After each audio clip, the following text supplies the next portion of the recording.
Hello and welcome to another episode of Candid Talks with Bharat V. This is Bharat Vatsaya, host of the show. In previous episode, we were talking to Aparna Prabhudesai and got to know about her journey of grit and determination to overcome her challenges and prepare for climbing Mount Everest. And in today's episode, we will continue our discussion with her to listen her experience of climbing Mount Everest. Believe me, it's gonna be really interesting. Please do listen to this episode till the end. Before we begin, please do not forget to subscribe to this podcast show, and you can connect with me on my Facebook page at Candid Talks with Bharat V. तो चलिए सुनते हैं उनके आगे का सफर.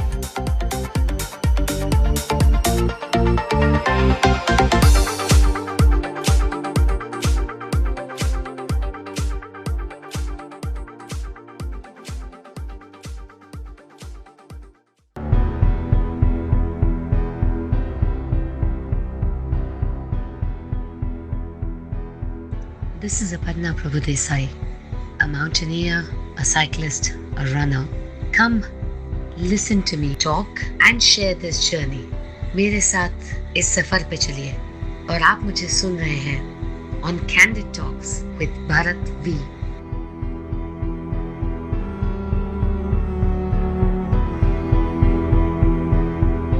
Even the 7,000 meter mountain that I picked up, which was Nun, was keeping in mind the north side. So the mountain face on Nun is very similar to the north face on Everest. There is rock and snow combination. The south side doesn't have rock face on the top. The north side has rock on the top. So that face changes. And that's why I did Nun and I didn't do some of the other mountains. The mountain selection was also aimed at Everest. Okay. Okay. It was nothing but that. Amazing. So along with all this preparation, this is all physical preparation. Yeah. How do you need to, prepare yourself mentally? I mean, that is also something I'm sure that you would have to do, right? That's a lot to do because I think for me, right from that first step that I took off that aeroplane, all of it was a mental game post that. Every step, and I stopped taking any medicine, any supplements, like literally overnight. So the pain is something that, it still is there now. It's a lot less now on the scale of 1 to 10. I'm barely at maybe 3 right now. Okay. But I've learned to live with it. But those days, this pain used to be intense. Even in my basic camp, my basic mountaineering course, my advanced mountaineering, I remember my friends who were on the course, the students who were with me, the girls would actually help out. The age helped me there, I think. They were very kind. They would massage my legs for me. They would, massage my arms for me because everything would pain, like I would have tears flowing down and it would pain that much. But one just stuck to it. You said it doesn't matter. In the mountains, you'll find these signages everywhere, right? No pain, no gain. Right. And that's where... because I'm sure you're a motorcyclist and you've gone up Kadungla and everywhere, and I'm sure you've seen those in the mountains. Absolutely. No pain, no gain, everywhere. Yes. So that's what we would drive by, saying you have to. So that mental piece was big. One had to keep oneself mentally prepped up. You kept pushing yourself. Kept all the time. I had, by then I had collected books and I had close to 300 books on Everest. I had laid my hands on any sort of literature, and north, there isn't so much written on the north side because most people go via Nepal. There are very few that go from, the north side. Also because China doesn't give out so many permits. It's a drier route. It's more technical. There's a lot of other challenges on the north side. And not that south is easy. I have a lot of people ask me that, is that because south is easy? Well, there's nothing easy. It's Everest. So there's nothing easy about it. Even Absolutely. base camp is nothing. Yeah, absolutely. But it's something that one had to prepare for every piece. And as I said, everything that I did to strengthen myself mentally. For example, the last 4 months from January of 2017 till I left on the 1st of April, to be in Nepal, I had put up a tent in my bedroom. And I would sleep inside that tent just to get used to constricted places. I had stopped using the bathroom in the house, which had this fancy WC, and I would, use the Indian squatting loo, which we had on the ground floor in the bungalow. Okay. But I would do that. I would, at 7 in the evening, I would turn off all the lights in my bedroom and then operate from with a torch and with things like that. Oh. Saying get used to that. Understand. I had, I would stop talking to anybody because I knew that on the mountain, I had no option of calling up my family and friends, and so you didn't have this social sort of interaction to feel that. So in various ways that one mentally had to prepare. Also, as a mother, I think one of the challenges came in being able to write out a will, because if I didn't come back, that was my reality as well, that if I didn't make it back, I needed to be very clear on what I was leaving behind or sorting. I couldn't have left a mess for my, children to deal with. So there was that clarity, and I'd written that out. So on every front, there was a mental thing. My parents are getting old. I needed them to understand. So my father's from the armed forces, and he served a large part of his life at the Siachen Glacier. So he had a rough idea of what it meant to be at that altitude, though he didn't go that high, but he was at Siachen, and that itself is tough. But I remember that movie Everest got released, and I took the whole family to watch the movie. And I remember my daughter saying, "You're not going. That's it." And because, there were so many deaths that happened and so on and so forth. But it was my way of preparing them that this is a possibility. I need them to get in touch with knowing that. And that's also a mental game, Absolutely. So preparation was physical, preparation was mental and emotional. And preparation also on a large scale was financial. Right. Because absolutely. Just crazy amount of money that is needed when you talk about, going to Everest. And unfortunately, the government doesn't fund that particular sport because it's considered luxury. It's not considered a competitive sport. So no one's going to fund you. I thought from that Mahila Kosh, Beti Bachao, some such thing I could get something somewhere. But no, absolutely no funding and no aid from anywhere. So financially also, it takes up a huge toll in being able to prep. And I remember continuing my professional work because that's where the money was coming from. And there were days when I would have a full day workshop as a trainer, 9 to 5. And I still had my 5 hours of training to do. So day would start at 2:30 in the morning or something like that. Wow. And I would train till 7 and then come back and prepare my lunch and, do all the housework and get to work and do an entire day's work and come back and put in 1 hour of training even after that. So endless such days as well. But collectively, I think, yes, I mean, as desired and as requested to the Goddess Mother, 22nd of May, 2017, I did become Maharashtra's first woman on Everest. From the north side, absolutely. So when you were, not only preparing yourself but preparing your family as well, as you said, and when your daughter said that no way you're not going to climb. So later on, how did she, react that you are that serious, about doing this, and how, in what way did all these people, they supported you? I think what happened was somewhere, I think, all of us are ostriches, right? We hope the storm passes away and let's just keep our head buried in and it might go. And who knows, like various fads that mamas had, even this one will go away. And while this one seems a little more serious about, but you never know. And I've known to shirk things at the last minute. I've been the one person like that. So they, I guess, were hoping all along that I wouldn't go.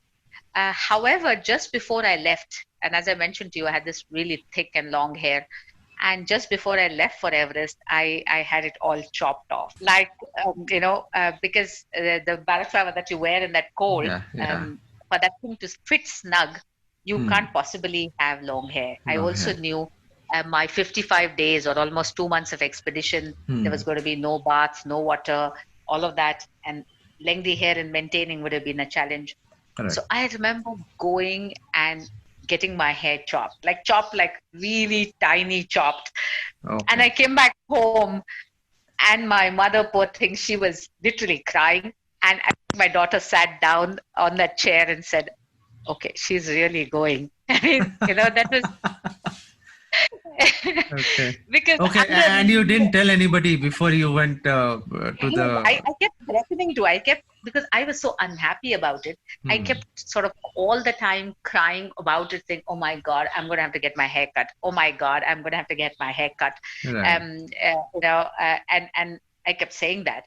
But when I went and got it done, I went all alone. Okay. Though I had people around me who cared enough to want to come along, but me Hmm. being the, I will fight my battles alone Yeah, person, alone. Yeah. went out there and got them chopped off. And oh God, I mean, I didn't want to go meet anybody. I spent more than 4 hours, I remember, in the Phoenix Mall just hanging around, thinking that the entire world had stopped doing what they were doing and were staring at me Uh-huh. because, from a person who's always had these tremendously long hair and tresses. Yeah. No one knew, obviously, no one knew me and no one knew, that I had long hair or short hair. Yeah. But Yeah. I was so conscious of it. It was really crazy. And I mean, the only good part out of that haircut that happened was I remember couriering them to this particular NGO that makes wigs for persons with, Yeah. who have suffered cancer and who've lost Yeah. their hair. Yeah. So they make those wigs and send them. So I remember couriering them, and because I couriered them, I knew the weight, and it was actually 1.4 kilos. Wow. Right? That was the weight of the hair that got sent out.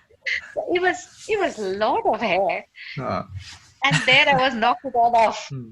But it was. I think that was the setting point. People knew I was going, and I kept Okay. that decision till literally like a week before I left for Everest. Amazing. But So let's come to the main part now. So tell us something about your experience, while climbing up and climbing down, and what kind of challenges you faced during this entire journey. So I think climbing up, so even when I went, like I said, that my bone problems continued through the time. My brother had helped out by getting these special casts. They are made with a certain rubber and elastic fiber. Okay. So you wear them like you'd wear a sleeve. It holds the bone in place, but it's not heavy like the POP. Right. And so I had these for my knees, I had them for my ankles, I had for my elbows, I had for my wrists. So I had all these casts with me, and I was carrying them in my bag. And I would, and I got used. These to were putting them in kind the of backpack and your gears, just in yeah, case. it is part of my gear, absolutely, just in case. Okay. Yeah. Apart from, of course, the walking poles that one used. Mhm. But the way it works in the mountain, we call it the acclimatization. So you kind of keep climbing up and coming down, and you go up and you come down, and you get used to that altitude. So on the north side, like unlike the south side, unlike Nepal, where you walk from Lukla, where you land, all the way till base camp, on the China side, the Chinese have put a road together, of course, and it takes you all the way to base camp, which is Tingri. And so we would stop on the way and we'd spend a night in a place. So we went to Shigatse, and then we stopped next and we stayed the night and climbed a local hill, came down, stayed the night, and moved on. We did that. But before we knew, we were at base camp. And then we stayed there a week. It's an absolute open desert. There's just nothing, ice under you, cold in the day, but the sun's blazing down. Okay. And it's an absolute desert. There isn't one single leaf in sight. Every step takes the breath out of you. But you get used to it after a week. So 1 week, you just hang around, do nothing, just get used to it, and go walk around the campsite. And that's about it. And with And then such bright sun, the snow does not melt. Oh, yeah. The snow doesn't melt, and you don't actually. So at the base camp, there's just a rock and scree as you see it. The snow is all below you. Okay. At base camp, the snow is on the sides on some of the hills and peaks. You don't really have. You'll have it fall every day, like some fresh snowfall that happens every day, but it doesn't stay on, and it's just scree that stays on. There's nothing else that's happening, right? So there's nothing much that's happening, and then you take that and then you move to what is called the advanced camp. So advanced camp is at 6,400 meters, and you go there, and then you spend a few days at advanced camp, get used to that, and then you go on your first acclimatization hike or climb, which you have to go up till first camp, which is called the North Col, and you go there. You stay a night. Next morning, you walk up a little further, and then you come back to advanced camp, Okay. stay a day, and you come back to base camp. So, which is what one did, acclimatization part of it and all of that. And, it had its own challenges. The weather wouldn't freeze. Usually in Nepal, the climbing begins much earlier, but the season was so bad in 2017 that the weather just wouldn't clear up. And we didn't know what was happening. Nepal wasn't opening up. We were just sitting tight. April was almost over, and we were looking at May, and one didn't know where things were going. Before one knew, things were almost on the 10th and 12th of May, and Nepal hadn't even set up one person still, and China wasn't willing to send anybody. And we, our team took up the onus of saying the final ropes we'll lay and set the route and go. Oh. So that's where our Sherpas and team went up first, and we had the first climbers being able to actually go. And Okay. of course, we created little tranches even amongst us. And I remember I was on the last one saying by then we know the weather's going to be good or whatever. But the final climb, as you see it, so in that when the weather had gone bad and we were at advanced camp and we wondered if we had to come back, a lot of people dropped the idea and already had returned. When we were already into 15th and 16th of May, a lot of people had already given up and come back. But I think we'd made up our mind, and I said, I am now going to go down only after I've climbed. I'm not going to base camp now. I'm going to stay here. Okay. Wasn't advisable, but I stayed put at advanced camp saying, I'm not budging from here till I reach the top now. So we waited on.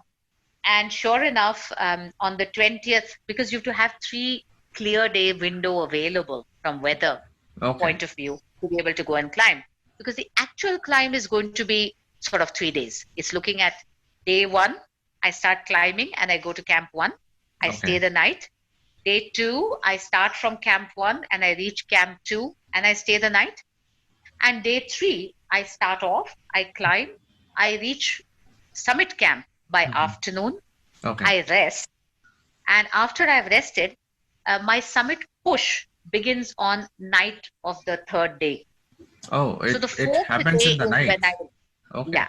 All climbs for summit across all mountains are at night because that's when the weather is at its calmest. Because the sun's not around. Yeah. So the weather is the calmest then. And we went out. So that was the 4th night. So I remember 19th when we started off. And, 20th at camp 1, 21st at, camp 2, moving to camp 3, getting there on 21st. And summit push as we reached. Slowly, steadily. When we reached camp 2, I remember the previous day the weather had been very, very bad. And one group that was ahead of us, it was an Australian team, I remember, they had to come back. And because everything got blown away. Our things were kept on the top and we were told there's nothing left. You're just going to have to go up and reach and there's no sleeping bag and there's nothing. You'll just have to sit up. So the entire night, I remember sitting up in the tent because we had no place to lie down. There were 4 of us inside one tent, which was partly torn, and we just sat up because there was just not enough tents available. Everything had been blown away by the weather and the winds. And next morning, we stepped out to go out. And as we stepped out to go to summit camp, at that point in time, as I stepped out, I think barely 6 feet away from my tent was one of the Australian team members who was lying dead. And, on the mountains, people don't touch the bodies. You leave them where you find them. And so this person he was obviously very alive when he had reached there. He must have come in sometime after we had reached because none of us heard him call out. But the winds were blowing so much that we hadn't heard him. And he was lying there dead. Someone had kept a walkie-talkie next to him, which means he was definitely alive. A person must have gone down looking for help, but he was there. And I think that point in time that really played mentally, saying, someone as capable as him, if he's going to die, do I want to really do this? Now I was already at 8,300 meters and saying, do I want to risk everything to be able to look at the summit, right? And when you take that first step out of that camp and you head upwards and not downwards, one is really checking one's wisdom at doing, is this so important? Is your challenge and ego that large? Would you want to put people who are left behind in that danger? But somewhere you put away all this thought. And luckily for me, I think the thoughts that came to my mind were saying, I'm already at 8,300. Yeah. And I remember my one mind telling me, saying, look, no one in your family has ever come this high. Absolutely. No one's ever going to come this high. How does it matter? Your friends Yeah. are not going to love you less. Your family is not going to disown you. You're almost at the top. How does it matter? Just turn back now, right? And Luckily, what was going on in the minds of your other people? I think one or two others were also in the similar place, and in that, one of our team members, he was beginning to have certain breathing issues.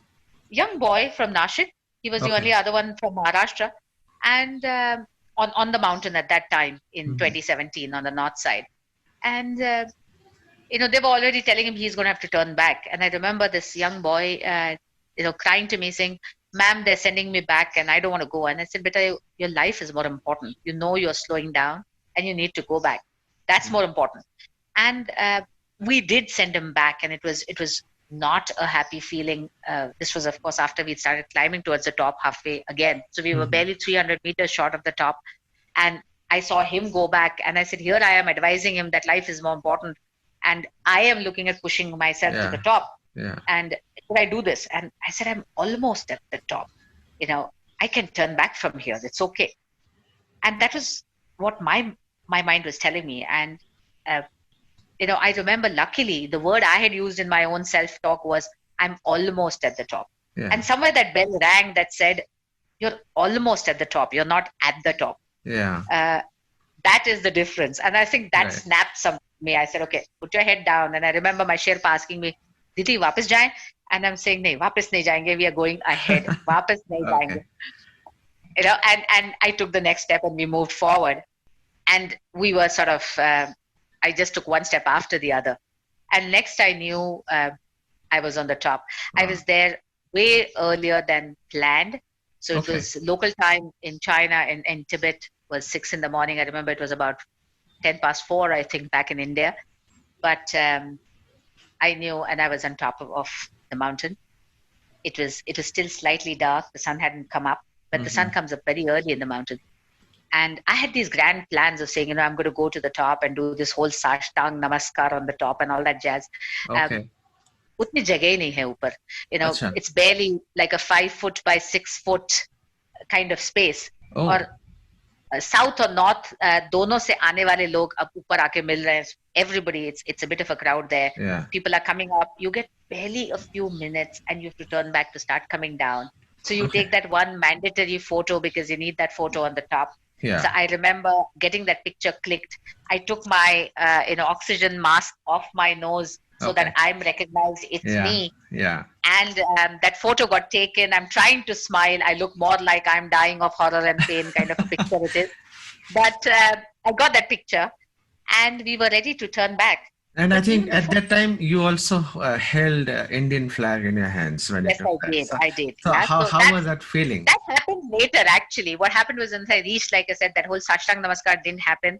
Uh-huh. All I found was place enough to go only on my knees and get my forehead to touch the earth. Okay. I did that. And as I straightened up, the sun came up. Ah, And it was the most beautiful. I don't think I can ever describe that feeling. right. Because now the sun showed me that everywhere else there were clouds. I was truly above the clouds. All other peaks were below me. And that top of the world meant something entirely different at that moment. And when And you then, were of course- on your knees, that is when the sun Yeah. came up. And as I went down on my knees and I came up and the sun came up. It was I an mean, unbelievable As if sight. sun was blessing you. Absolutely. Like I said, that, wo jo Tathastu, Awesome. the Yeah. goddess had said to me in 2013, here in 2017, she was making it happen for me. Amazing. Because mountains, you can never conquer them. They allow you to come up. Yeah. They're gracious enough to allow you to come up. Absolutely. And that is, I think, the most beautiful feeling. So as I stood up and then I said, okay, mandatory photo. So I struggled and I got my flag, which I had carried with me in my hands, and I held up. And I think, that's probably every single time. That connect, of course, for me with the flag is also because I come from an army background. Yeah. I think, it's not that I'm more a bigger Desh Bhakt than others or whatever. Mhm. But to us, I think the army folk, that flag has always meant country before self. in every sense of the word. Yeah. Sense of the word. Civics was not a subject you studied as a subject in school. Mm-hmm. You did everything that you can as a citizen, whether it was following basic traffic rules Right. or it was upholding another citizen. I think we've done that. And holding that flag was probably the greatest sense of glory. I mean, I was at that moment, I was ready to die there and say, okay, I don't care. It doesn't matter, but those were those few seconds. And Right. then you, of course, the Back to next your thought senses. back to your senses. And the next thought is, oh my God, I now have to go back down. Because, like we have this mountaineer, very famous. He's climbed every single of the 8,000ers, Reinhold Messner. We call him the magician of the mountains. And Messner says, going up the mountain is always optional. Coming down is mandatory. So you have to be coming down the mountain. Absolutely. And then, of course, वो जो 3 दिन लगे थे ऊपर जाने के लिए, आप एक दिन में नीचे आ जाते हो. It also is a beautiful grounding effect because it says, भैया इतने ही दिन उड़ सकते हो. Terra firma is where you belong. So the mountain has a very beautiful way of actually showing you your size without doing anything. Because before you know it, you're rushing back down. And that down is at such speeds. But that's a lesson that one learns all through, that going up, reaching the top is always difficult. And staying at the top is a very limited phase of life. Coming down is very difficult because it's a thud. You come down with speed. Yeah. It's a thud because if you haven't put in the efforts to go up, the coming down can cause your death. Okay. And so literally in the mountain sense and figuratively in life. So very, very important there to understand that you go up with integrity and honesty and ethics that helps you come down with safety, and you return with that reverence back to where you belong. But yes, 22nd morning, there I was on top of the world. Amazing. And all this time, how did your bones, worked out? The beautiful part of the mountain is it's so bloody cold that the bones, I think you just stop feeling them. After a while, even on the top when I had tears because I was holding my flag and I was holding the tricolor, those tears, I mean, they say that tears have salt. I wonder how that works, but they freeze. Your tears freeze. Right. So you have icicles at your eyelids which are poking you. Mm-hmm. You have icicles inside your nose because now that tear that didn't fall out kind of went through your nose, and all that snot is turning into blessed icicles. Right. You have ice inside. Every possible part of your body is turning into ice. So that cold actually helps you not feel any pain.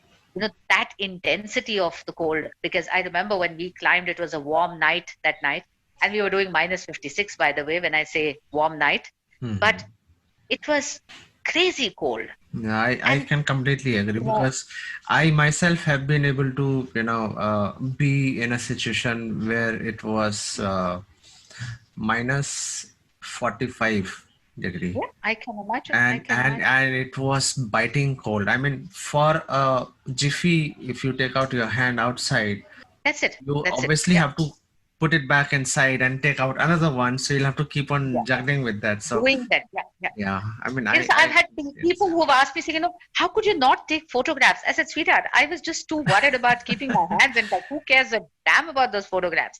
Actually, I was about to ask this question. Were you able to take, any photographs or any video? So personally, I am not a photo person at all. I just believe you capture whatever you can in your memories and your thoughts. That mandatory photo that needed to be there on top of the mountain, I got that one done. I have a few with the group, which because the group must have taken some, and that's where the pictures are. But other than that, it's all up there in your memory. It's all just there. It's just there. And it's a moment to be lived. Because anyway, absolutely. For me, I wasn't climbing because I wanted to next come back and post it on Facebook. I was climbing because I had my own journey to look at. Absolutely. I wasn't looking at the post.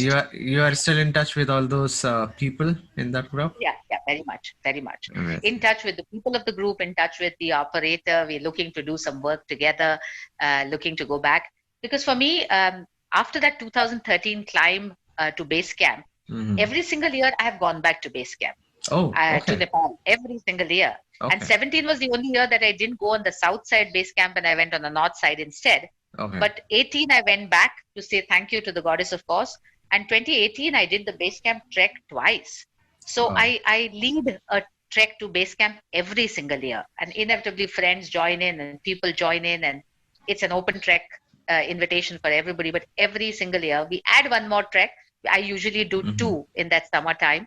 But so EBC and Annapurna, maybe Everest Base Camp, and maybe one of the other, lakes and routes, something like that. But Everest Base Camp every single year. So I've done 9 trips so far in these 7 years now. 2 base camps. So what are your upcoming plans? Now, COVID kind of put a dampener on a lot of plans at the moment.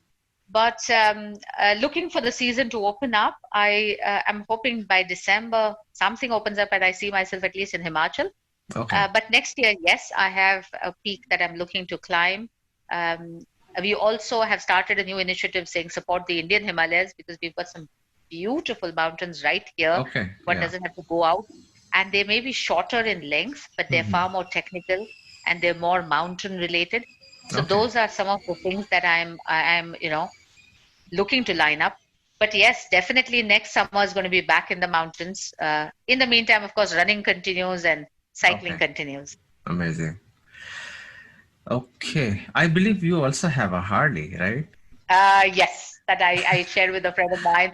Don't ride it anymore. I think it's a pain. We shouldn't have a Harley. I wanted to gift myself a Java this birthday. I dropped the idea because I think COVID has taught me a lot of decluttering, I think. And I'm saying, kahin jana to hai nahi. Motorcycles jama karke kya hoga? But yes, I love motorcycles. And I also like cycles. We just did a Manali to Khadungla cycling. So that whole wanting to motorcycle it has taken away that joy. So no, yes, not that. Okay, I think we have overshot the time. We thought it'll be just 45. It was absolutely wonderful having you today on the show, Aparna. Thank you so much for sharing your experiences with us. Thank you both for your patient listening because you really allowed me to relive that journey after a very long time. I usually don't talk about it anymore in this detail. So thank you. Thank you for letting me relive. In fact, when you were describing your journey, I was trying to visualize, So although you might be seeing that in person there, but now I was trying to see that through your experience. So that is what, and thank you so much for that. So any suggestions or any parting advice that you would want to give to our listeners who are aspirant of such adventure in their life? I think, one thing that I learned in this entire journey of mine, and I often say this, so people who've heard me before have heard me say this endlessly, that as a person, to stay fit, we talk about the importance of vitamin D in our lives. And we say this, as sports people, we keep talking about D3 and D3 levels and all of that. And in my journey of, trouble with my bones and saying vitamin D might be less and I need D3s, I discovered a very new set of D3s. And I call them the 3Ds and not the D3s. But devotion, dedication, and discipline. 3Ds as I look at them. Which you can call them D3s or call them 3Ds, but these three. Devotion, dedication, and discipline. Awesome. The 3Ds that help you. And these three, to me, are like a capsule. They are a supplement that you take. And the outer cover of a capsule, so this is the sort of dawai, the masala, the whatever that goes inside the capsule. Right. Yeah. The 3Ds. But the outer cover is of desire.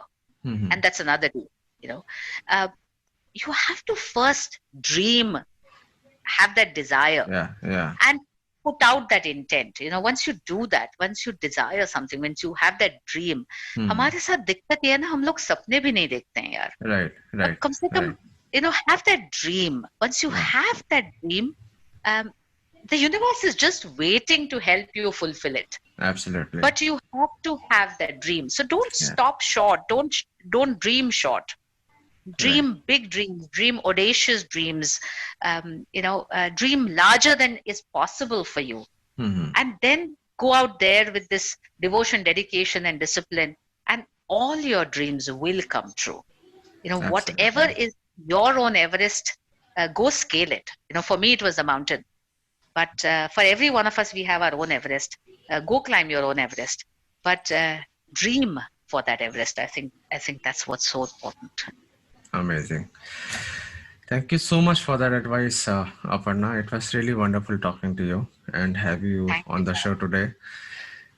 And wish you all the very best for all your future upcoming endeavors, all your treks, all your mountain climbings. And I still look forward to that motorcycle ride with you. So definitely, we will. Plan to. Yes, we will go there. Yes, we will definitely plan that out. Obviously, I can't plan any mountain climbing with you, but definitely we can plan out our rides. And thank you so much for that. And take care, stay home, stay safe. Yeah, and just hope stay home and stay safe for now. Thank you so much. Yeah. Thanks. Bye-bye. Bye now.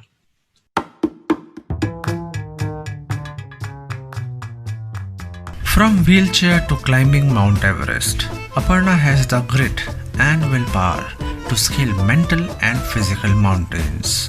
She scaled the Mount Everest in 2017 at the age of 47, and she is a phenomenal inspiration to many.